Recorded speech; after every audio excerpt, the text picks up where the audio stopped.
This is JBL Flip 7. I ordered this speaker from TEMU. What I want to do is to show you how to reset this speaker to factory default setting. This speaker is currently connected with my mobile phone. So this is the audio.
This speaker is also connected using JBL portable app. This is the speaker and showing us the battery level 50%.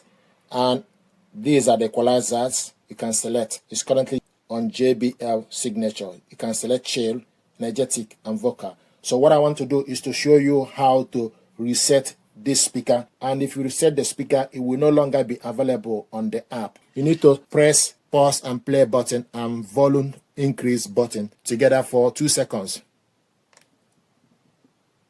1, 2, then release the button and the speaker is switched off. Then release the button. If you look on the app, you will see that the speaker is no longer available and the speaker is now switched itself off.